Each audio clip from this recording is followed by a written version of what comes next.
Amém. Glória a Deus. Amém. Boa noite, a paz. Boa noite, a paz. Estamos amarelos, né? Amém. No setembro amarelou esse ano, de verdade. Todas as semanas estava ministrando sobre o setembro amarelo. Já vou pedir desculpa de antemão, que eu estou bem gripada. Não pode ser cobertura possível para me perdoar. Amém. E antes de iniciar com a palestra em si, né, a Marcela já apresentou o Setembro Amarelo, né, já me apresentou.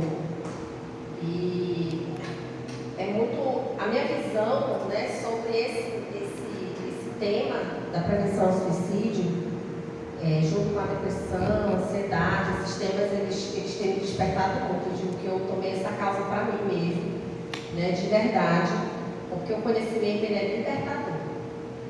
Desde quando eu comecei a estudar sobre cientificamente também e observar na palavra do Senhor o que o Senhor fala sobre isso, e que isso não é um tema novo, né? Eu digo não, a gente precisa difundir, né, esse conhecimento, realmente. A gente precisa estar falando sobre isso sempre, né? Porque o conhecimento ele realmente liberta. E quando a gente fala de conhecimento, a gente realmente associa nós crentes, cristãos, a gente associa a Bíblia em si. Mas não é só o conhecimento bíblico que liberta, é todo o conhecimento. Amém. Né? Se a gente for olhar lá para trás para Daniel e seus amigos, o que os manteve de pé naquele império foi o conhecimento de toda a ciência que eles tiveram. Né? Deus habilitou eles. E quando a Marcela falou de habilitar, é sobre isso. Né? Eu me recordei de Daniel e me recordei que Deus o habilitou em toda a ciência daquela terra. E foi essa habilitação que Deus deu, junto com os dons proféticos, que fizeram Daniel ser aquele grande homem, né, que a gente já conhece a história. Então eu sou, né, pastora também. Eu quero contar uma historinha rapidinho antes de iniciar sobre como que eu cheguei na psicologia, né? Pastora, já aí há mais de 10 anos, um pouquinho, e eu já sou terapeuta, me formei esse ano terapeuta também, corri atrás, antes de estar formada em psicologia, eu me formei outra coisa, vou começar a atuar. E eu fui atrás, né, tem sido os últimos 2 anos muito intensos de estudo para mim. Eu voltei a mais estudar outras coisas além da palavra, né, passei muitos anos, renunciei meu emprego, eu sou administradora também, sou bacharel em administração. Fiz pós-graduação em gestão de pessoas, atuei mais de 15 anos no mercado para papéis como gestor em várias empresas, gerente, supervisora, analista em várias empresas. E um dia eu me apaixonei por Jesus. Quando eu me apaixonei por Jesus, eu me desapaixonei pelas empresas. E eu larguei tudo e fui viver no lar dos meus filhos e cuidar das coisas do meu pai. Né? Meu pai que está no céu. Então, de 2 anos e meio para cá, o meu coração queimou novamente, né? E dessa vez pela psicologia. Por quê? Porque na administração eu servia os homens. Né? Eu servia os homens, eu servia os meus próprios interesses. Porque da forma que eu me movimentava no trabalho, era para os meus próprios interesses. 70%. Né? Então, me profissionalizei, eu fui reconhecida pelo meu trabalho. Eu não fui uma pessoa que eu fui para Jesus porque nada estava dando certo. Eu fui para Jesus porque eu larguei meu emprego, na verdade, para andar com o Senhor. Né? E diante disso, eu e meu marido estávamos conversando que a gente é muito intenso. Eu e meu marido, a gente é quase que 880. De vez em quando Deus puxa a gente para equilíbrio de novo, porque tudo que a gente pega para fazer, a gente pega para fazer e vai até o fim. E com o reino de Deus foi assim, com a profissão é assim, com a minha vida como mãe é assim, como esposa. Mas o equilíbrio ele vai chegando com a idade, a maturidade vai trazendo equilíbrio para a gente. E eu, em 2021, eu comecei a pesquisar algumas coisas sobre terapias alternativas que estavam adoecendo pessoas em vez de curar. Eu cheguei a alguns testemunhos na internet que me Nesses testemunhos estavam relatos de pessoas que estavam entrando em ocultismo sem saber, através de terapias alternativas. E a gente tem algumas terapias, né? Aí tem. Será que eu esqueci o nome, gente? Constelação familiar, tem a terapia holística, tem tetra não sei o quê, várias terapias. E aí eu fui pesquisar no site de cientistas. E eu achei uma cientista física, de física quântica, que ela foi desmistificar essas terapias que usavam o nome quântico. São pseudociências. E aí, nos relatos dela, que ela não é cristã, ela começou a trazer testemunhos de pessoas que tinham sido enganadas por terapeutas. E as pessoas entravam na terapia para curar a sua alma e elas eram levadas a terapias místicas. E alguns casos desses que eu vi na internet, eu me comovi muito. Eu me comovi, gente, de uma forma assim, que doeu meu coração, porque eram pessoas que não eram cristãs e que por causa dessas pseudociências que usavam o nome da espiritualidade, usavam o nome de Deus em vão, pessoas ainda mais afastadas de Jesus. E eu, num daqueles dias que eu assisti, eu sou muito intensa, como eu já falei, então eu assisti, imaginem, horas e horas e horas e horas de testemunhos. Eram testemunhos que duravam 1 hora e meia, 2 horas, eu ia assistindo, eu fui consumindo aquilo, foi meu coração doendo. E aí um dia eu sozinha, eu e Deus me lembrou disso esses dias. Eu falei para ele, Senhor, se o Senhor falar com meu marido concordar, de eu fazer, ele está chegando aí, ó, porque ele está falando a verdade. Se meu marido concordar, me abençoar e me patrocinar, eu vou fazer psicologia e se depender de mim, pelo menos algumas almas não se perderão. E aí eu fiz aquela oração, conversei com o Senhor e eu me enrolei para falar com ele, é muito caro isso. E eu fui pesquisar preço. Antes de eu falar com meu marido, eu pesquisei preço. Eu vi bolsa, eu achei bolsa, eu consegui uma bolsa, eu passei no teste da bolsa, eu fui atrás, liguei para a faculdade e eu esperando um momento de falar com ele. Quando eu falei, ele disse, passou dias, aí eu fui falar, ele disse, minha filha pode ir, estou contigo.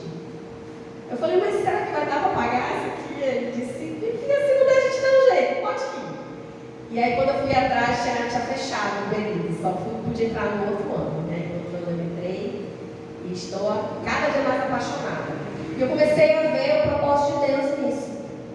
Quando foi esse ano, quando eu recebi uma missão de eu assumir as palestras de Eldorado dos Carajás, esse ano da campanha, caminhando para lá e tendo minhas experiências lá e vendo que fora da igreja existe um movimento para você salvar vidas. E eu vim orando no carro, agradecendo ao Senhor, o Senhor me lembrou. Tu te lembras do dia que tu disseste, se eu te desse essa chance, se meu marido concordasse, vidas iam ser salvas? Pois é. Chegou. Eu disse amém. Então hoje eu sou terapeuta já, estou aí cursando a faculdade e eu vou falar para vocês, tem muita coisa lá fora para a gente fazer. Aqui dentro é o campo de habilitação. Né? A palavra que a Marcela usou é essa mesmo. Aqui dentro nós somos habilitados. E nós somos multiplicadores, né? E começando a falar sobre isso, sobre o tema em si, né? Pode passar? O setembro ele amarelou para a gente trabalhar conscientização e prevenção ao suicídio. Eu só vou trazer um ensino para nós. Eu aprendi que as pessoas não se suicidam, a gente não usa esse termo. Né? Esse termo agora está substituído pelo termo morreu por suicídio. Causa morte por suicídio. Para não denotar que a pessoa se matou, sim. Então ela morreu por. Né? Então a gente fica mais suave ao falar. Tá a mesma coisa, mas o termo é esse. E tem muitas causas, né, para isso. Esse mês é de conscientização. A gente, tendo esse conhecimento, a gente pode impedir, talvez, que pessoas cometam isso. E a gente pode reconhecer em nós, quando nós estamos a caminho, a passos curtos ou largos, para esse lugar, desse desejo. Pode passar. No contexto histórico, a Marcela já falou para vocês, né? Ele é Setembro Amarelo, causa do jovem que aconteceu a morte dele por suicídio em setembro, dia 10 de setembro de 1994. E o detalhe do amarelo é porque o cartão dele era amarelo, né? E o lacinho, aquele lacinho, cadê o lacinho?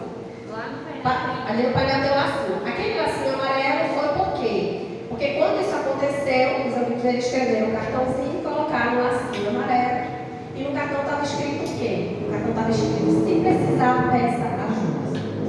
Essa campanha, até hoje, é a mesma campanha que os amigos dele fizeram em 1994. Se precisar, peça ajuda. O telefone é para a pessoa conversar quando ela estiver muito mal, 24 horas. Já está naquele momento, os amigos dele fizeram isso. Tinha um telefone e um cartão para ligarem a frase: se precisar, peça ajuda, e o lacinho amarelo. Então, nos Estados Unidos foi se propagando, mas no Brasil só virou oficial no Ministério da Saúde em 2015. 2015 foi o ano que o Ministério da Saúde no Brasil decretou ali que era oficial essa campanha. E pode passar. E aí eu trouxe essa frase aqui, né? Hey, tudo bem não estar bem, né? E eu gosto dessa frase, gostei de usar essa frase porque a gente sempre ouve que a gente tem que ser forte, que a gente tem que superar, que a gente tem, né, que fazer, que deixar para trás, esquecer as mágoas, esquecer o passado, bola para frente e vamos ser fortes. Ok, é bem motivador, a gente precisa se motivar para isso, mas há momentos que a gente não está bem. E às vezes, quando a gente não está bem, como a gente quer ser forte, a gente maquia que a gente não está bem. E tudo começa nessa maquiagem. Tudo começa quando a gente veste essa máscara de que não deixa para ninguém perceber que eu não estou bem. Então, se eu não estou bem, está tudo bem. Não estar bem faz parte da alma do ser humano. Né? Deus nos fez assim para emoções. Pode passar, deixa eu ficar nas emoções. Pode passar. Ok, pode passar. Então, a mensagem que eu trago é descobrindo razões para ficar. Né? Um olhar de compreensão e resiliência. Eu aprendi o que era resiliência com a minha terapeuta, acredita? Eu ouvia muito falar a palavra resiliência. E eu busquei uma terapeuta 2 anos atrás. Eu achava que eu estava morrendo. E eu fui na terapeuta e ela só me indicou 1 mês e meio e dispensou. Ela disse: você é muito resiliente, eu não vou te prender aqui. Você já está bem, você só precisava conversar. E eu trazendo isso para o Setembro Amarelo, né? É uma coisa que a gente vai falar hoje aqui. É sobre conversar. Tudo bem eu não estar bem hoje. Tudo bem eu estar passando um momento que não é muito legal. Está tudo bem. É para eu não me cobrar tanto, mas eu não posso ficar nesse lugar. Eu preciso descobrir razões para ficar. Porque quando eu não estou bem, eu fico neste lugar e começo a ir para aquele lugar que eu não quero mais ficar aqui.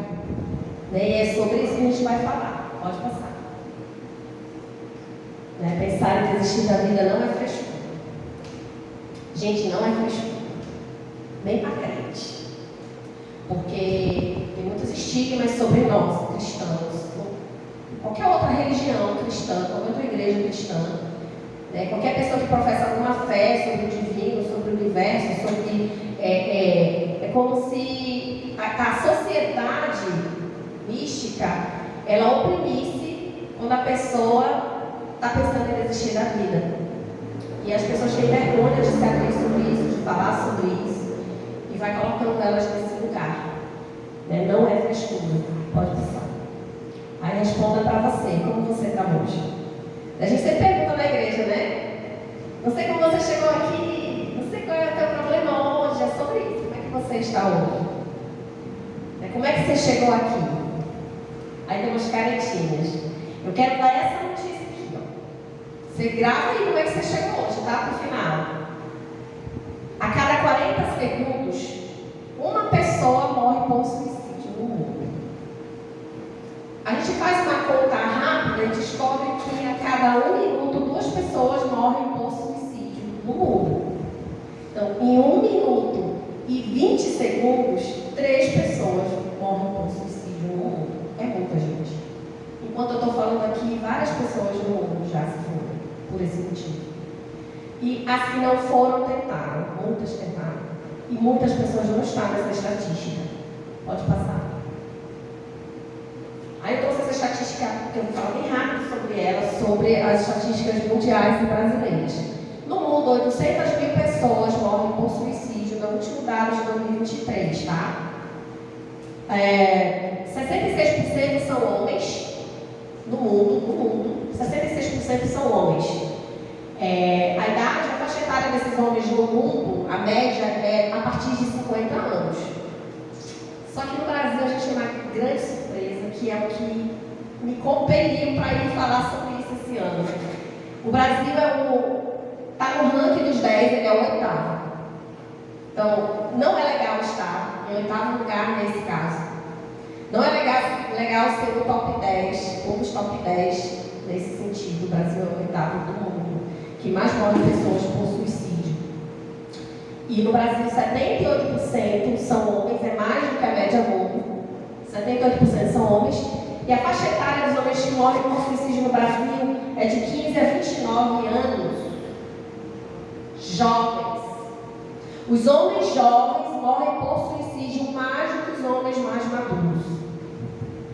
E aí fica porque assim, eu me lembro, ainda tem algumas memórias lá de 20, 30 anos atrás, que nas crises econômicas muitos homens morriam por suicídio, porque não tinham mais como sustentar sua família, porque acontecia uma crise financeira, perdia dinheiro, perdia negócio, e muitos empresários, né, fizeram isso. Muita coisa aconteceu no Japão, muitos trabalhadores tinham aquela pressão no mercado tecnológico, nas fábricas, e faziam isso, mas no Brasil, jovens. E aí a gente tem um problema. A gente tem um grande problema, porque essas pessoas não formaram família. Essas pessoas nem sequer tiveram tempo de amadurecer para entender o que estava acontecendo com elas. Jovens homens, pode passar.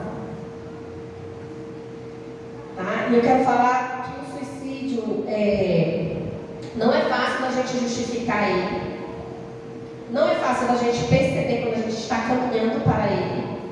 Não é fácil. Isso não depende só de fé. Tá? A gente tem as nossas emoções, que eu vou falar mais na frente, que elas fazem parte dos nossos riscos. Tá?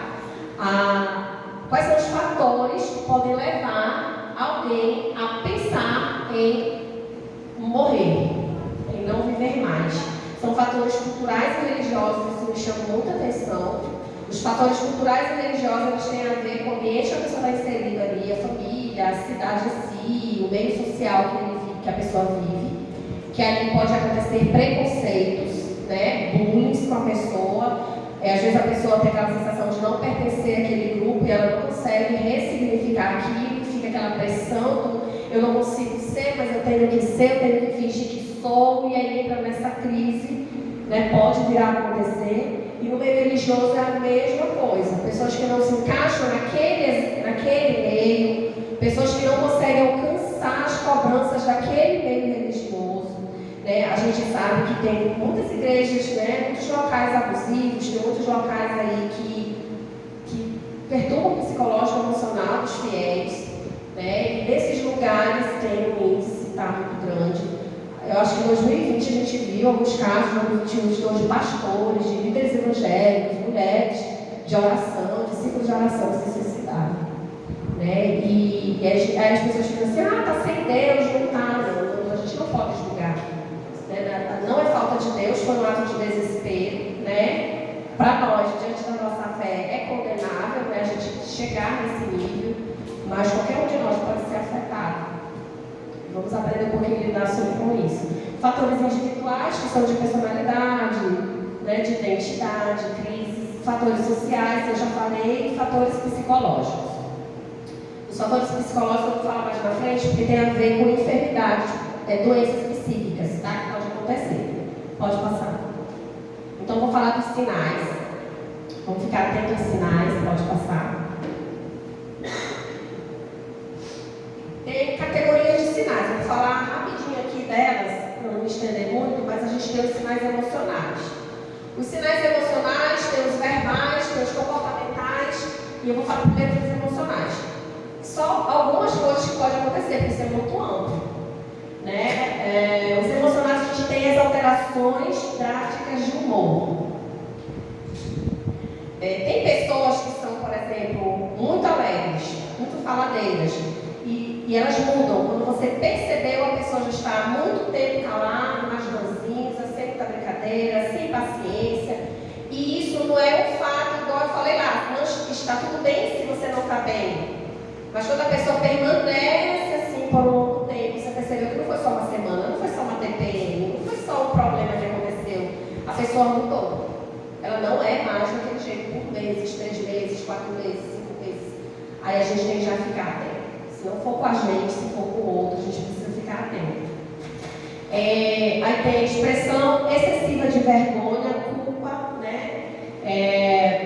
A pessoa começa a se culpar por algum fato que possa ter acontecido. Por exemplo, vou trazer alguma coisa da nossa realidade eclesiástica, né? O pai, uma mãe que o filho desviou. Conhecia a verdade, foi criado na igreja, o menino desviou, ou a menina. A mãe ou o pai fica se culpando. Onde eu errei? O que eu fiz? Isso é essa sensação de culpa. Se ela permanecer por muito tempo, a pessoa não ressignificar esse sentimento, ele pode levar a uma depressão, que pode levá-lo a, tipo assim, não tem jeito, a culpa é minha, não pode pensar em suicídio. Né? Vergonha, da mesma coisa, qualquer coisa pode acontecer. Isso pode ser o filho, pode ser um divórcio, pode ser uma cura que o Senhor não trouxe. Uma enfermidade não foi curada pelo Senhor.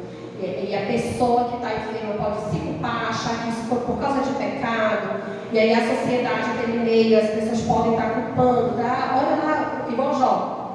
Né? Os amigos ficaram tentando achar uma culpa em Jó para justificar o que Jó estava vivendo. E Jó deu uma surtada ali no meio do processo dele, né? Graças a Deus o Senhor apareceu para Jó. Né? Então, esses processos mentais nossos, a gente tem que ficar muito atento. Isolamento social. Pessoas que não são pessoas de se isolar. Pessoas que gostam de estar no meio dos amigos, dos irmãos, dos familiares, dos aniversários, né, das coisas públicas. E de repente essa pessoa começa a dar desculpa aqui, desculpa ali. Mas não é um dia ruim, igual eu falei lá no início. Tá tudo bem se você não está bem? Porque você está passando ali uma vibe triste. Mas se permanecer assim por muito tempo, a gente tem que ficar atento. Né? Não é normal o ser humano foi feito para viver em comunidade. Sentimento de desesperança. Né? Eu estou falando só dos emocionais. Quando a gente percebe isso, a gente tem que olhar primeiro para a gente, né? A gente que está aqui tem que olhar primeiro para nós. Em que momento que eu posso estar assim por dias demasiados, longos, e vai passando os dias meu sentimento, sensação não vai mudando. De desesperança, de achar que não tem jeito, que nada que eu faça vai mudar, que nada que minha oração nenhuma está dando jeito, aí a pessoa vai se entregando. Tem gente que pensa assim, a oração não está dando jeito, não está mudando, Deus não está fazendo, eu já fiz jejum, já fiz campanha, Deus não está fazendo, a pessoa começa a parar de fazer campanha, parar de fazer jejum, parar de querer ir para a igreja, parar de querer... Ela começa a ter desesperança, perdeu a esperança. Perdeu a esperança é um sinal muito grave de alerta. Pode passar. Sinais comportamentais, né? Alterações do comportamento da rotina. Eu achei isso aqui muito interessante da rotina, porque a gente não costuma nem se observar direito e não observar as pessoas. Quando a gente vai perceber, já passou muito tempo. Eu gosto de usar um exemplo. Tem pessoas que não são de rotina certinha, tem gente que vai vivendo ali cada momento de um jeito. Mas tem gente que é metódico na sua rotina. E tem as coisas básicas da rotina que a pessoa pode ir deixando de fazer, de querer fazer, como escovar os dentes, tomar banho, como a pessoa tem mania de banho, toma banho para fora, toma banho no meio-dia, toma banho para dormir, toma banho, e a pessoa vai parando de fazer isso. Quem convive com a pessoa precisa já ligar um alerta, né? A pessoa já está deixando de tomar banho. A fulana vive com o cabelo arrumado, já não está mais arrumando, está dando o cabelo sujo por muito tempo. A gente precisa começar a prestar atenção no que está mudando a rotina da pessoa. A pessoa que gosta de orar, de estar no grupo com os irmãos, começa a não querer mais, né? É uma coisa da rotina. Irritabilidade excessiva, né? Quem conhece alguém que é naturalmente estressadinho? Gente, eu conheço. Eu era, inclusive. Eu era muito irritadinha, né? Mas assim, eu não estou falando dessas pessoas, Tem pessoas que são assim, né? Que aí vem o Espírito Santo vai dando uma ajeitada, mas elas têm, por natureza, um instinto mais irritadinho. Eu estou falando dessas pessoas. Eu estou falando daquelas pessoas que não são assim e começam a ficar. Aí, poxa, fulano está só me dando batata, fulano não era assim, ignorante, fulano a gente fala, está fechando a cara, fulano não era assim.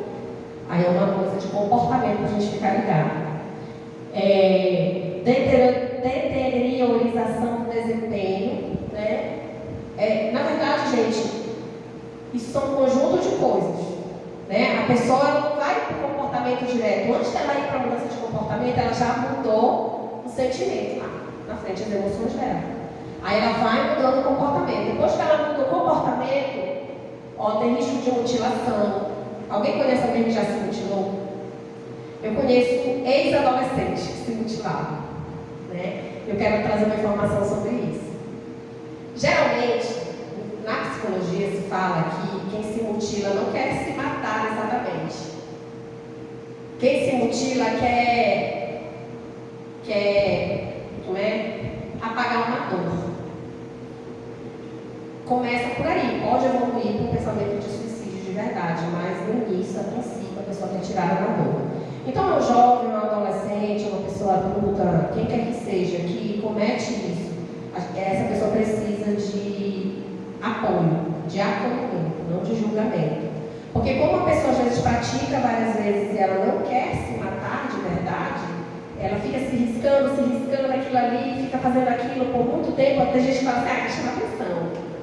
Aí começa a julgar, quer chamar atenção. Essa pessoa está com algum problema que está doendo muito no seu interior e ela está trazendo sua culpa.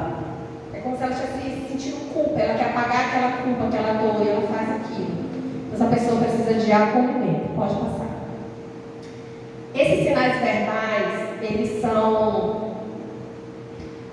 Na igreja a gente consegue perceber muito os sinais verbais, porque a gente está nessa comunhão, nesse meio, então a gente ouve e conversa muito de perto com as pessoas, nos grupos e tudo. A gente consegue perceber essas falas. Essa letra foi pequena. Falar sobre morte, né? Pessoas que expressam diretamente pensamentos sobre morrer ou não querer mais viver. Tem gente que fala. Conheci pessoas que falavam, né? Eu queria morrer mesmo. Não tenho graça de fazer nada. Eu não vou, não quero, eu queria que Deus me levasse. Né? Tem pessoas que falam isso abertamente, não é frescura. Geralmente, vou falar aqui para vocês, como é um assunto muito delicado, a gente não gosta de ouvir. Então, eu já tive essa experiência, há muito tempo atrás, sem conhecimento, eu ouvia uma pessoa falar isso e eu achava assim, eu nem queria ouvir, nem conversava, nem dava moral. Eu não vou dar moral para não ficar pior. Aí eu me calava. Não. A gente não sabe como lidar mesmo. É por isso que a campanha de conscientização é importante. E realmente não tem muito o que falar. Porque essa pessoa às vezes precisa de um acolhimento, de um abraço, de ter alguém perto para escutar suas dores apenas. Sentimento de não pertencimento, eu já falei, né? Quando a pessoa não se sente parte. Despedidas ou declarações de adeus. Tem gente que se despede, tá?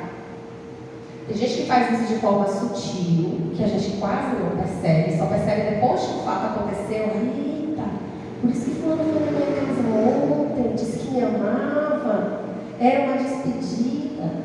Então, a pessoa chegou se despedindo, ou de forma velada, ou de forma explícita, a gente já tem que colar na pessoa.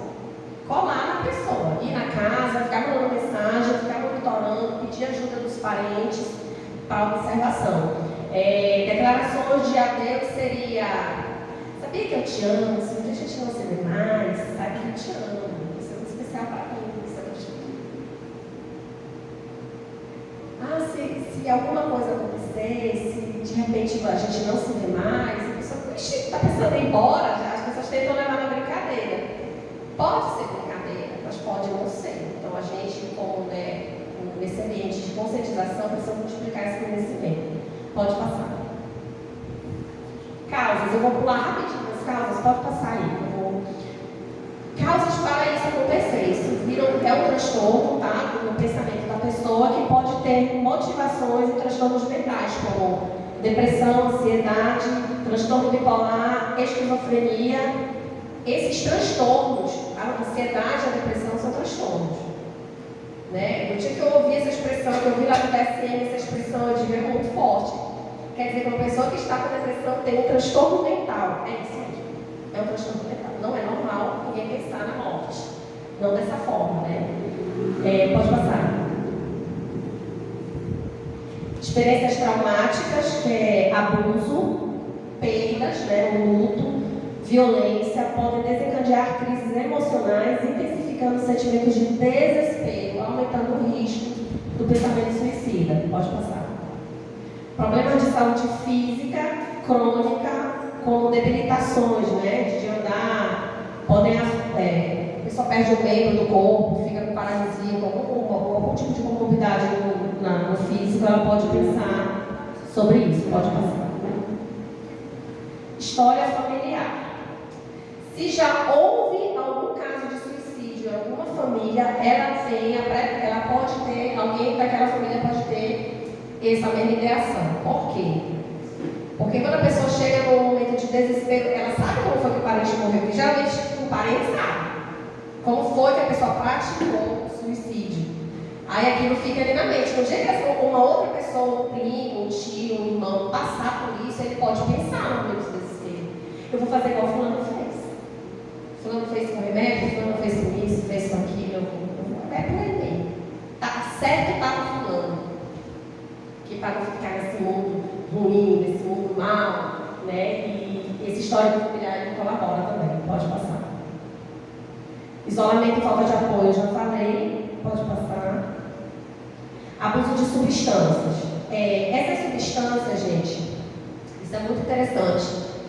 Eu não ouvia falar muito sobre isso antes, mas hoje eu sei, né, o conhecimento, que remédios. Eu tenho um filho nosso que ele estava numa fase depressiva e a gente não estava entendendo. Só que ele tinha tido um problema de saúde, ele estava usando uma medicação que ela afetava a parte cardíaca e emocional. Aí ele já não dormia direito por causa do que ele estava sentindo no corpo, ele estava doente, ele não dormia direito. Como ele não dormia direito, ele começou a ter ansiedade. Aí a gente levou no médico, o médico aplicou uma medicação. Essa medicação era tão forte, tão forte, tão forte que ele ficou depressivo. E aí, até a gente perceber, até a gente entender, aí um dia ele teve curiosidade, ele foi ler na internet a bula do remédio. Mãe, não é eu não, é o remédio, vamos trocar o remédio. Ele foi no médico, trocou o remédio, ficou melhor. Né? Então, às vezes, substâncias que a gente está usando, pode ser um remédio que está cuidando de uma coisa e está dando esse sintoma na gente, pode acontecer. Então, não é para a gente se entregar ao nosso próprio diagnóstico. Eu estou com depressão. Às vezes, a gente está passando por isso por motivações medicamentosas. Esquizofrenia, por exemplo. Esquizofrenia, ele tem crises. O esquizofrênico ele tem crises. Uma das crises, ele pode pensar em suicídio em crise. Se ele não tivesse em crise, ele não pensaria nisso. Né? Então, isso aí. Drogas também, pode passar.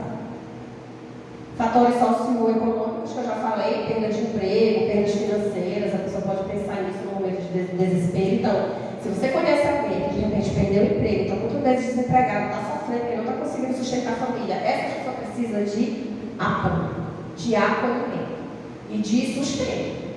Porque essa pessoa, na incapacidade ali momentânea de sustentar a sua família, pode sim pensar nisso. Então precisam de atenção, pessoas sem recursos econômicos, pode passar. E vamos lá falar da saúde agora, né? Já falamos da doença, agora vamos da saúde. Gente, esse passo aqui, eu digo assim, isso aqui é a chave. É o autoacolhimento. Né? Nós precisamos nos acolher primeiro. Quando a gente passa por momentos difíceis de vencer, lutas, né, tristezas muito intensas, a primeira coisa é a gente se autoacolher. O que é se autoacolher? É aceitar. A gente custa aceitar que a gente está sendo vítima das nossas emoções. A gente custa aceitar que isso é um problema, quando ele vira um problema. Porque, igual eu falei no início, tem momentos em que isso é normal. Mas quando passa da normalidade, existe um limite para a normalidade. Então, um limite para você ressignificar aquela frase, ela está demorando muito. Não é normal, então a gente precisa precisa aceitar e se acolher. Assim, epa, eu não estou bem, ok. Por que eu não estou bem? Aconteceu isso aqui comigo, eu não estou superando, já tem 1 ano, eu ainda estou moendo isso ainda está me deixando sem dormir, então eu não estou bem, ok. Mas tudo bem, eu não estou bem, eu preciso de ajuda. E corre, pega ajuda. Qual é a ajuda, né?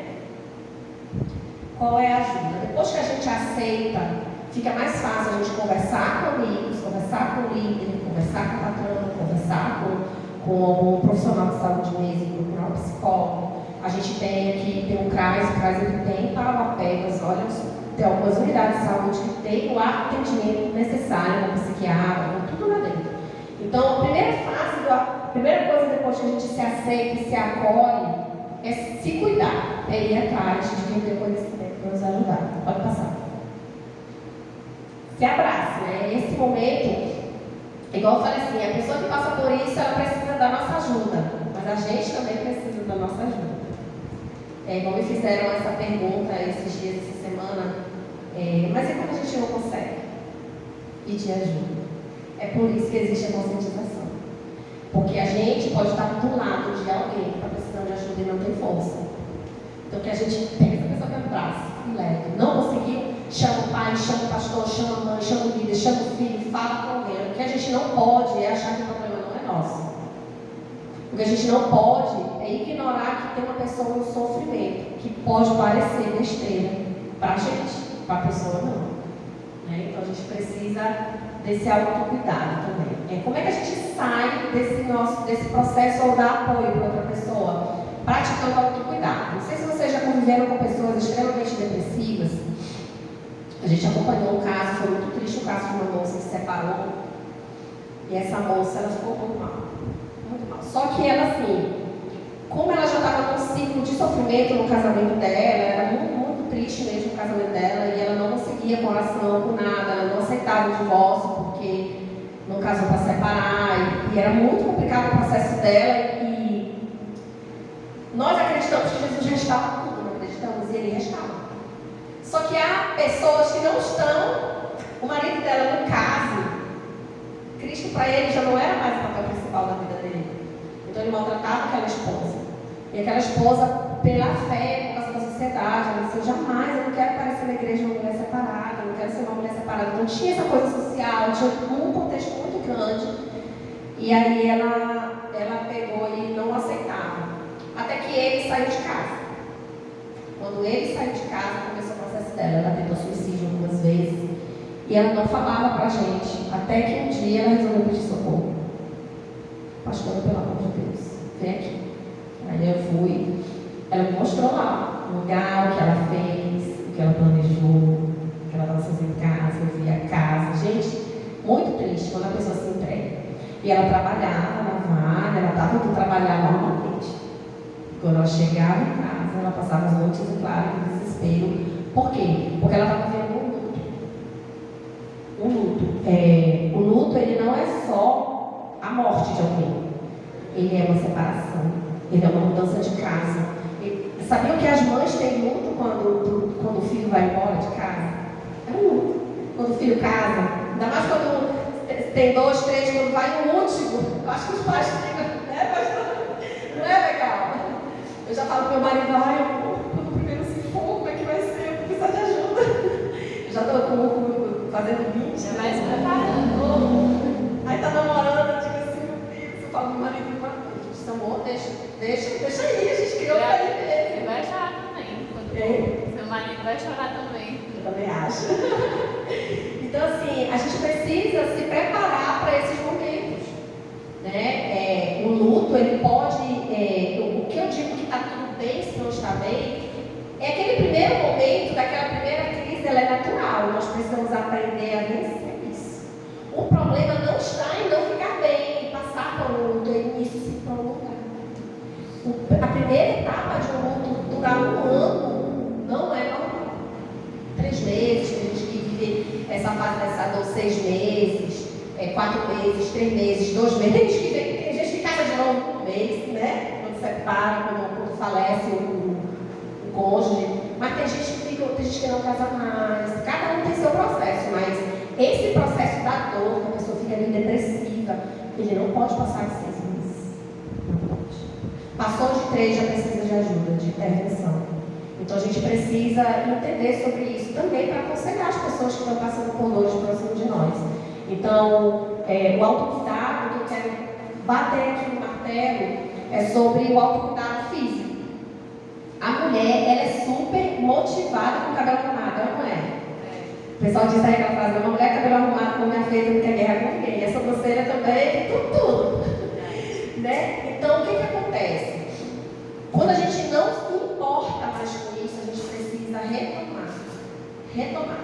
Essa moça que eu estava contando foi onde começou a vida dela. Ela começou a fazer alongamento na unha. Ela não se arrumava, ela não se penteava, ela não mexia no cabelo, ela nada. Aí a terapia orientou ela, faz a unha, você vai gostar. Aí ela fez a unha, ela começou na rotina da unha, depois ela foi para a sobrancelha. Aí ela foi para os cílios, ela não anda sem cílios hoje, ela já está quase casada de novo, ela venceu, mas ela começou com o autocuidado. O autocuidado ele é muito importante para homem e para mulher. O autocuidado do homem é a barba, é o cabelo, é o tênis, aquela sandália, o homem tem outras formas do autocuidado dele. E a mulher tem essas questões que cada uma tem as suas. Tem mulher que não liga para a unha, que não liga para a sobrancelha, mas não abre mão do cabelo. Né? Então a gente precisa resgatar. E nós, quando vemos nossas amigas, conhecidas, passando pelo processo de luto, qualquer que seja, de dor, e ela perdeu a autoestima, a gente precisa ajudar. Pegue seu secador, a sua escova e vá visitar essa amiga. Pegue a sua chapinha e diga, eu vim aqui para ter um dia de beleza com você. Uma amiga fez isso comigo uma vez, há muitos anos atrás. Vem aqui na minha casa. Aí eu fui lá.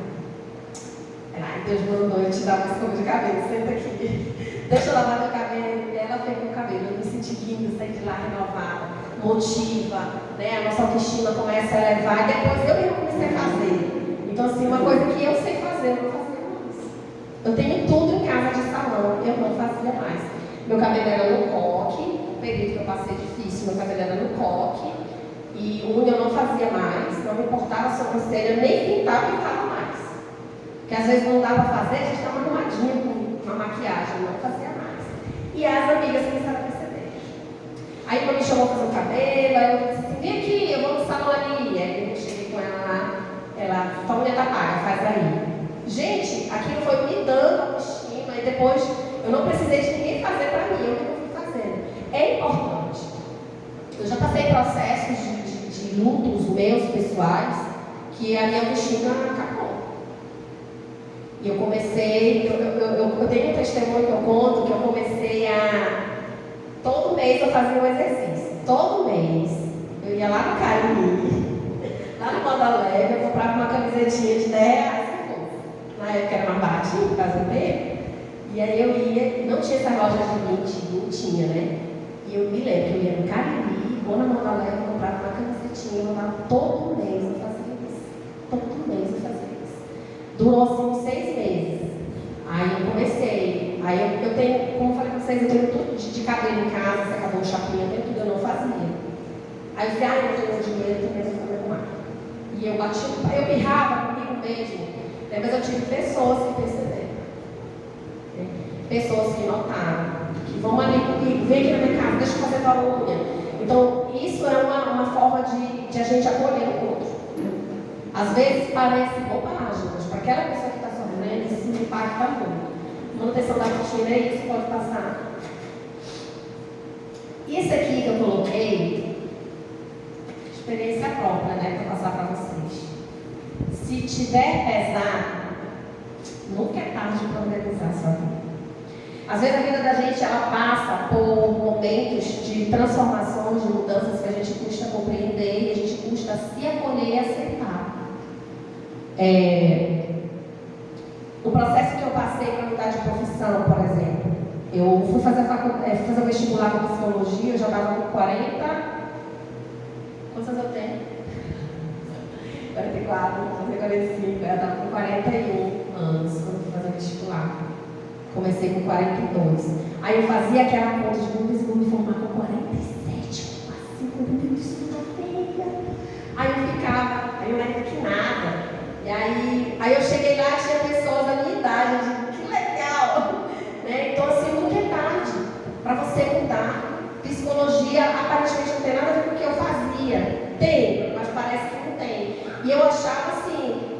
a gente ia acabar, que meu único destino era realmente só pastorear a igreja e era aquilo e acabou. E como a minha vida tem sido transformada, eu tenho sido transformada através de ter voltado a estudar, de poder me arrumar todas as manhãs, ir para aquele lugar, sentar, escrever, escutar, voltar a ler outras coisas, pesquisar. Isso faz muito bem para a mente da gente, para a autoestima. A gente precisa encontrar uma razão para a alegria. Não é fácil a gente lidar com pessoas com transtorno depressivo. Dificilmente elas aceitam os conselhos de motivação para a alegria. Teve uma pessoa que a gente cuidou, que ela também tinha tentado suicídio, era uma pastora. Ela tinha tentado suicídio algumas vezes e quando ela veio conversar, ela já tinha tentado 2 vezes. E ela tinha muita vergonha de falar. Para ela vir falar foi muito difícil. Ela disse assim, como que eu ia... Ela tinha sido nossa pastora no período bem anterior. E ela disse para nós, como é que eu ia falar isso? Eu sou pastora. Como é que eu ia contar isso para alguém que eu tentei me matar? E aquele processo dela assim me comoveu muito.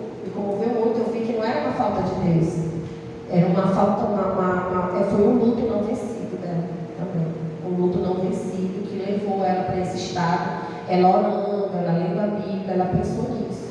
Então nós não estamos escapes de sofrer com essas setas, né? Eu posso falar isso quando eu estou no meio da igreja, sofrer com setas malignas na nossa mente, que começam a deixar de ser uma seta e passam a ser um espinho, elas vão ficando ali. Porque a seta, ela tem que passar. Ela às vezes dá aquela raspada, tem que passar. Ela não pode vir cravar na gente e ficar ali naquele lugar, causando dor constantemente. Quem já teve um espinho preso por vários dias sem conseguir tirar, fica aquela dor ali, fica aquele negócio incomodando, aquilo fica inflama, fica vermelho, machuca, né? Então, a dor, ela tem que ser de passagem para aprendizado, ela não pode permanecer. E a gente precisa encontrar uma razão de alegria.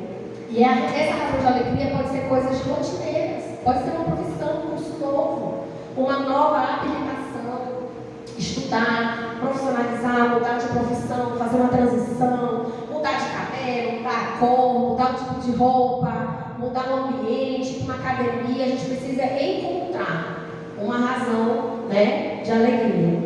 Né? A recolocação profissional, especializações, aqui fala de mim, né, que foi o que eu fiz, que me deu uma nova visão de vida. Pode passar. Pode passar.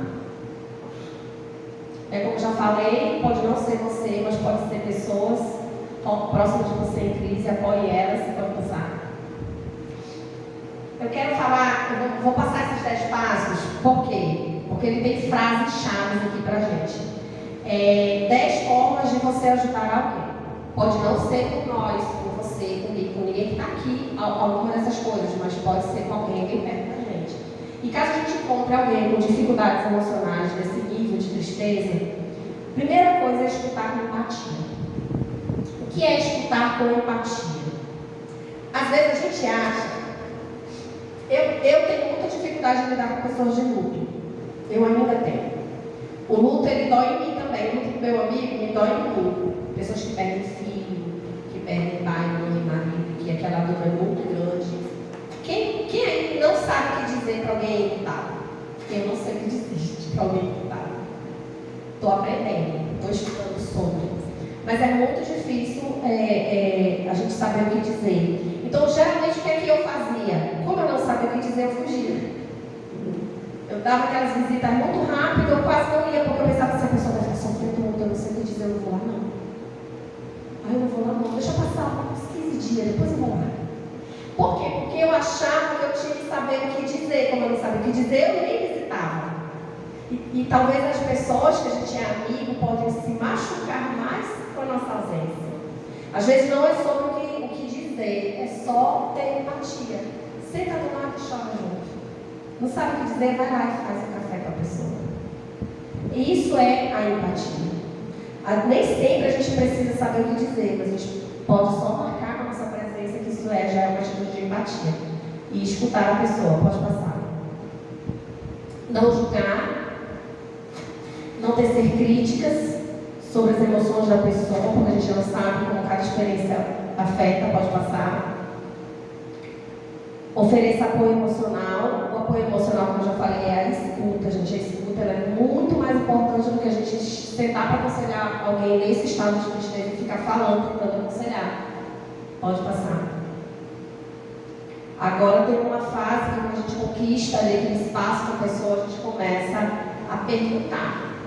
Perguntar como você está se sentindo, ele tem um valor emocional para o outro que vai falar da sua dor. Porque quando você pergunta como a pessoa está se sentindo, às vezes a pessoa vai repetir para você a mesma história durante muito tempo. Enquanto ela está repetindo a história, porque ela ainda não está curada, então ela precisa ficar repetindo muitas vezes a mesma história. Né? Então a gente precisa estar ali dar ouvido para essa história e deixar a pessoa falar sobre tudo que machuca ela. Pode passar. Evitar soluções simplistas. Isso para mim assim, é o que mais eu escuto. Tá? As escutas que a gente faz com pessoas depressivas é o que mais tem, que elas reclamam. Que as pessoas ficam dizendo que isso é diferente, isso vai passar, está demorando, já está ficando por cima logo, sai disso. Parece que é fácil. Para quem está querendo uma solução simplista para uma pessoa que está sofrendo. Porque a pessoa que está sofrendo, ela não está tendo controle sobre a dor dela. Então, não podemos dar. Às vezes, a gente não é nem só para quem está em sofrimento muito profundo, é qualquer sofrimento. Né? A gente chegar para a pessoa e dizer, isso vai passar. É só orar que passa. E às vezes a pessoa está orando tanto que não passou. Então, é uma solução simplista. Eu achar que é tão simples assim a pessoa sair de um estado de dor. Não é. Nem sempre é. Pode passar. Ofereça ajuda prática, que eu já falei, mas ofereça, faça alguma coisa pela pessoa, pode passar. Não deixe a pessoa sozinha quando você perceber que está muito grave, que você está preocupado com a pessoa e que ela não tem ninguém com ela, não deixe ela só. Ligue, faça visita, convoque alguém que está perto, fale com o pai, com a mãe, chame alguém que possa estar presente para que essa pessoa não tente contra a própria vida. Pode passar. Incentive a buscar ajuda profissional, que é o principal. Igual eu já falei, aqui na cidade a gente tem o CRAS, tá, gente? O CRAS ele tem todo o suporte para pessoas com depressão, com transtorno mesmo, com transtorno bipolar. Postos de saúde já tem todo atendimento psicológico, psiquiátrico, que já estão fazendo terapia nas unidades de saúde. Não sei se são todas, no Cidade Jardim eu sei que está funcionando bem, por isso gente que está lá fazendo terapia. Pode passar. Mantenha o contato, eu já falei. Pode passar. Cuide de si mesmo. Quem cuida do outro precisa se cuidar. Às vezes a gente está muito falando do que fazer pelo outro, mas às vezes você está tão perto de alguém que está sofrendo que você começa a sofrer também. Né? Quando a gente cuida muito da dor dos outros, a gente começa a sofrer. Isso vale para nós. Eu vou falar aqui como pastora. Às vezes a gente sofre tanto com a dor do irmão, com a dor do outro, tentando ajudar o outro, que a gente esquece da gente. E a gente começa a ignorar os sinais que o nosso corpo e a nossa mente estão dando para o sofrimento. Às vezes a gente começa a sofrer porque a gente não consegue resolver os nossos problemas e a gente não tem, às vezes, com quem conversar, não quer conversar e não cuida disso. Depois. Eu vou cuidar de Marcelo, eu vou cuidar de Jana, eu vou cuidar de Samuel. Eu não vou. Isso aqui meu pode esperar. A gente vai negligenciando o nosso próprio cuidado. Então, toda vez que você estiver em contato com alguém, muito sofrimento, você pode ter certeza que as suas emoções também vão ser abaladas. Então, procure ajuda. Cuide de si mesmo. Se você não estiver bem em continuar ajudando aquela pessoa, entregue essa pessoa para um outro tutor, para outra pessoa que pode ajudar e cuide de você. Faça terapia, tá, gente? Hoje tem de graça, vamos falar logo, né? Lá na Usina da Paz é gratuito.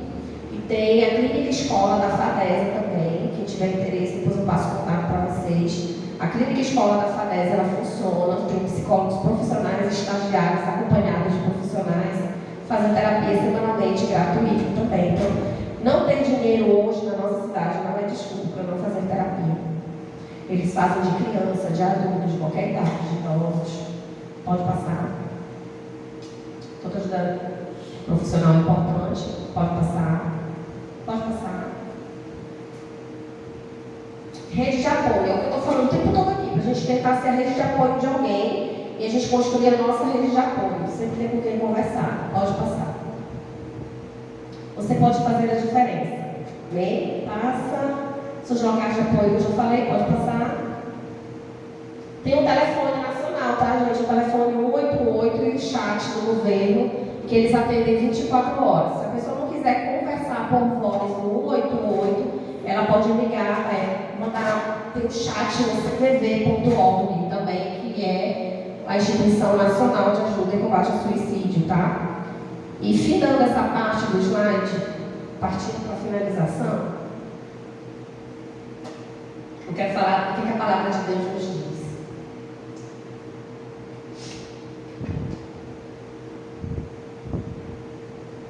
Vamos abrir nossa Bíblia.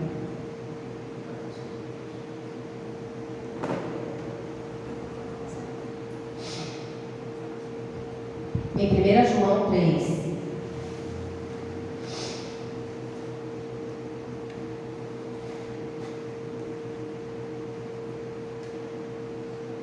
João 3, versículo 19 e 20, diz assim: Nisto conhecemos que somos da verdade, e diante dele tranquilizaremos o nosso coração. Porque se o coração nos condena, maior é Deus do que o nosso coração, e conhece todas as coisas. Por mais que o nosso coração não esteja tranquilo, por mais que o nosso coração não esteja bem, maior é Deus. É isso que nós temos que crer e ter esperança em Deus. E em Filipenses 4, outro texto. Filipenses 4, versículo 8. Lá diz assim: Quanto ao mais, irmãos, tudo que é verdadeiro, tudo que é honesto, tudo que é justo, tudo que é puro, tudo o que é amável, tudo que é boa fama, se há alguma virtude, se há algum louvor nisso, pensar. Às vezes a gente fica prendendo os nossos pensamentos no problema, prendendo nossos pensamentos na dor, na frustração, na tristeza, e nenhum de nós está livre disso. Quem já passou por decepção em ambiente religioso, sabe o que é isso? De você fica, aquela decepção, quando ela é misturada aqui na fé, ela é muito intensa. Ela é maior, ela é pior do que uma decepção de um casamento, às vezes. Porque ali não está apenas alguém que errou. É uma mistura da nossa fé. Eu entendi a Bíblia errada? Por que eu não vi isso antes? Eu fui burro demais, eu fui inocente demais, eu fui boa demais. A gente começa a se culpar. Então, o que a Bíblia diz aqui em Filipenses? Quanto mais, irmãos, tudo que é verdadeiro, tudo que é honesto, tudo que é justo, tudo que é puro, tudo que é amável, tudo que é de boa fama, tudo que tem alguma virtude, se há algum louvor, nisso pensai. Então, por pior que seja o cenário, por pior que seja o ambiente, por pior que seja a frustração, eu tenho que voltar meus olhos para o alto, eu tenho que voltar meus olhos para o que é bom. Eu costumo dizer assim, nós passamos por uma dor, de uma frustração numa igreja também, há um tempo atrás.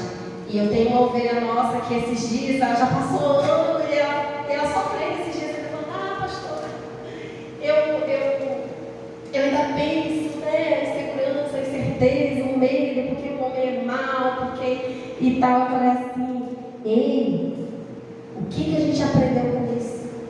Vamos olhar porque eu aprendi o que é bom nisso tudo. Sabe o que é bom nisso tudo? Quem passou por uma dor sabe olhar para quem está sofrendo. Só sabe acolher quem está sofrendo assim, com razão, com coração mesmo, quem passou. Quem não passou vai jogar a bola para quem? Para o outro que passou. Olha, vai conversar com o pastor fulano de tal lá, que ele já passou por isso, vai saber te dizer. É igual ministério, Eu me lembro que eu tenho uma discípula que ela é solteira, e toda vez que ela ia encontrar alguém com um problema no casamento, ela dizia: eu vou te passar para a pastora, porque a pastora já passou por isso bem com o marido dela, e ela nem sei como ela vai saber te orientar. É a mesma coisa. Quando a gente passa por uma dor, por uma frustração, no ambiente da fé, o que a gente tem que fazer? Parar, realinhar a rota aqui, buscar a verdade que tem no Senhor. O que a Bíblia me diz sobre isso? O que Jesus faria? E a gente faz aquele resgate da nossa fé. Porque quando a gente se frustra nesse ambiente de fé, a nossa fé ela tende a diminuir muito. E com muita frequência as pessoas estão todas igrejadas por causa disso. Né? Então, não é essa a solução, mas a solução é voltar os olhos para aquilo que é verdadeiro, para aquilo que é bom, que é para o Senhor. E tem um outro versículo aqui, que é um versículo que ele me ressignificou muito há anos atrás. Ele está em Neemias 8, versículo 10. Disse-lhes mais: ide, comei as gorduras e bebei as doçuras, e enviai porções aos que não têm nada preparado para si, porque este dia é consagrado ao Senhor. Portanto, não vos entristeçais, pois a alegria do Senhor é a nossa força. É a alegria do Senhor que é a nossa força. E um dia eu descobri por quê. Quando o Senhor me deu o dom da alegria. Ele está escrito aqui em Gálatas, eu quero fechar com esse texto.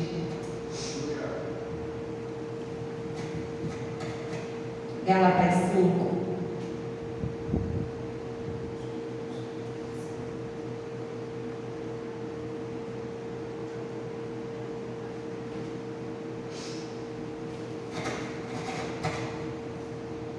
Gálatas 5, verso 22.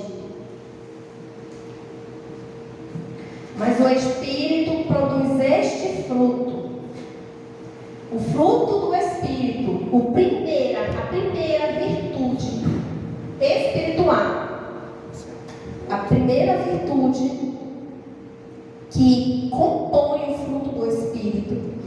Porque o fruto do Espírito eu comparo ele com uma laranja, com uma mexerica, uma tangerina. Né? Ele tem os gomos. Eu digo que as 9 virtudes do Espírito são os gomos. Né? E cada virtude dessa, ela traz a existência dentro de nós essa força. É a primeira delas, é o amor. Amém. A segunda delas é a alegria. Amém. Eu vim entender porque que diante de tanta dor, achar uma razão de alegria na nossa vida é tão importante, como eu falei aqui na apresentação. Porque a alegria, ela é um fruto do Espírito. Amém. Glória. E ela, quando ela vem do Senhor, ela nos fortalece. A alegria que nos fortalece, ela não é uma alegria momentânea. É uma alegria que não depende do outro.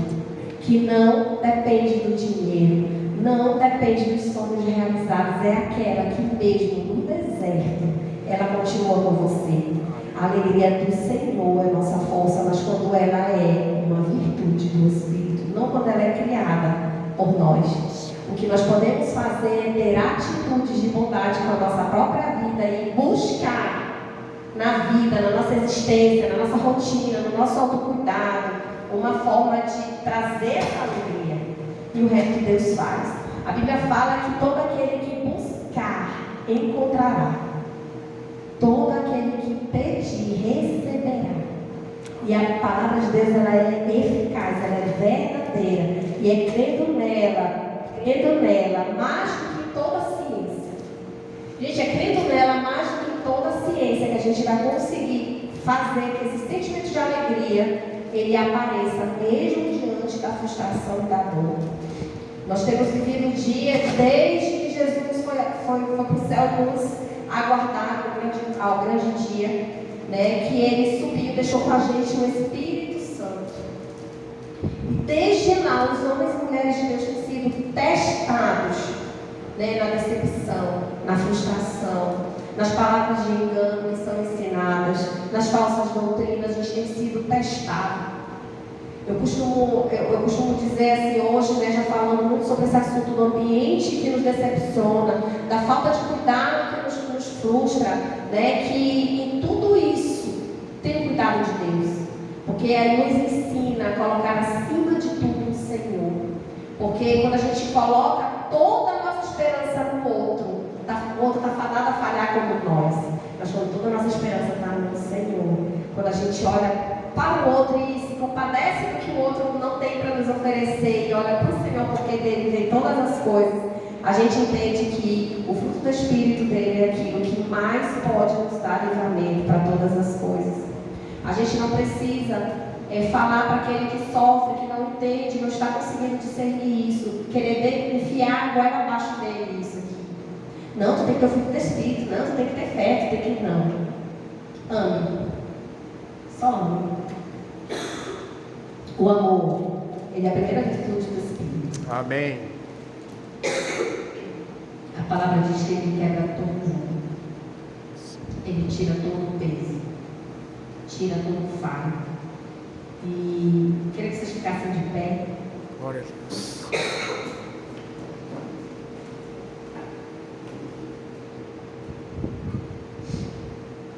Eu sei que a ciência, o conhecimento, ele é libertador.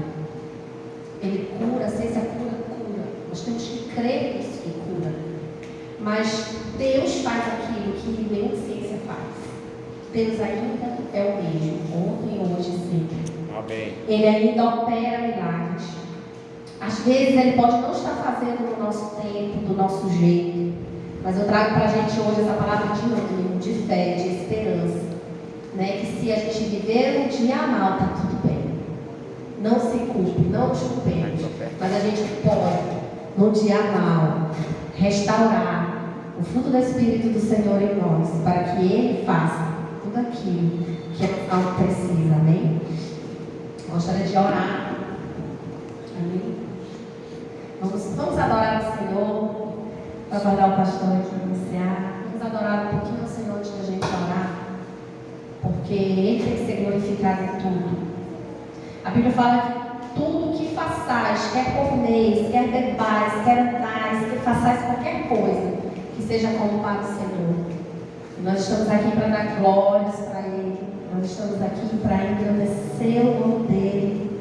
Porque dEle vem o conhecimento de toda a ciência, a sabedoria, dEle vem a paz, vem o amor, vem a alegria. Fecha teus olhos. Adora o Senhor por essa noite, por esse momento, por essa reunião. Muitos hoje estão nas suas casas, trancados, deitados, deprimidos, sem conseguir ir para uma igreja. E nós estamos aqui. Você venceu o cansaço. Você venceu talvez o desânimo. Talvez você venceu uma tristeza de um dia ruim para estar aqui. Mas a alegria do Senhor é renovada nessa noite em nós. Aleluia, Jesus. Faz obra em nós, Espírito Santo. O Pai me ama, eu sou dele para sempre. O Pai me ama, eu sou dele para sempre. E nada vai me separar do seu grande amor. Creio, Senhor, nada vai nos separar. Pai me ama, eu sou dele Cante em seu lugar. para sempre. Meu Pai me ama, eu sou dele para sempre. E nada vai me separar do seu grande amor. Amor sobre nós, Jesus. Nos inunda, Senhor, pelo amor.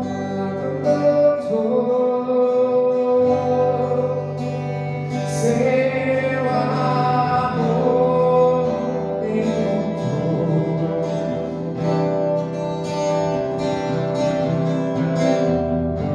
Eu era órfão, hoje sou filho. Hoje serve o ciclo de orfandade em nosso meio. A Deus, Tu és o nosso Pai, Tu és o nosso Senhor. Ah, Senhor, só não podes curar nossas dores, nós o Teu amor venha nos preencher essa noite, o amor pelo próximo, Deus. Pelo julgamento, mas compaixão. Hoje sou filho. Nós somos Teus filhos, estamos aqui para sermos resgatados pelo Teu amor. Que a Tua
viver, venha transformar, nos dar razão para viver, nos dar alegria.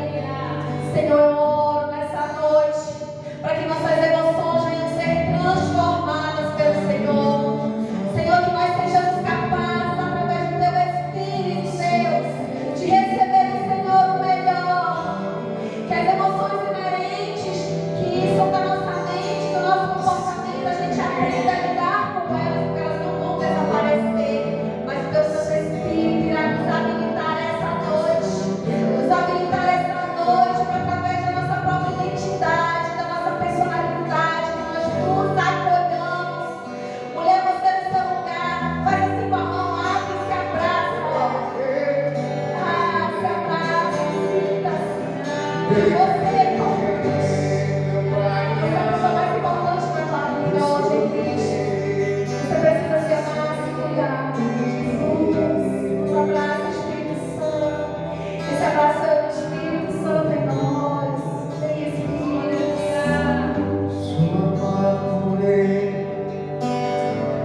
Você se ama nessa noite, o Espírito Santo te acolhe. Se você se aceita nessa noite, o Espírito Santo te acolhe. Ah, Jesus. Espírito Santo, teu nome vai conosco.